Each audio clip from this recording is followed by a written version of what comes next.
बेशक उन्होंने की, मैं नवाज शरीफ साहब वो भी उसी वक्त यही मैं फौज आज था। नवाज शरीफ का साथ तो नहीं दूंगी, कभी भी नहीं, कि अगर उन्होंने पाक फौज पे हमले किए थे तो हमने उनकी भी आप किसके साथ खड़ी हो? मुस्लिम लीग के साथ? हम मुस्लिम लीग के साथ, पाकिस्तान मुस्लिम लीग आपके साथ? आपके साथ, हाँ। लेकिन वो भी तो नवाज शरीफ के साथ मुत्तहिद है ना, मुश्तरका है। पीटीआई के साथ भी थे। मेरे बारे में क्या ख्याल रखती हो? अल्हम्दुलिल्लाह, आप जैसा बंदा तो ग्रेट मैंने आज देखा, जिसने हर हाल में कोशिश की है कि मैडम मुझे इंटरव्यू दे दे। इधर आओ ना, बात कर लो ना।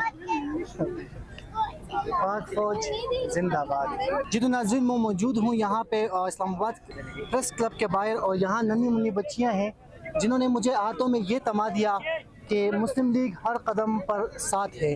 और जनाब आला हमारे इदारे के सरबराह आसिम मुनीर साहब की पिक्चर लगी हुई है, शजात हुसैन और चौधरी सरवर की पिक्चर लगी हुई है।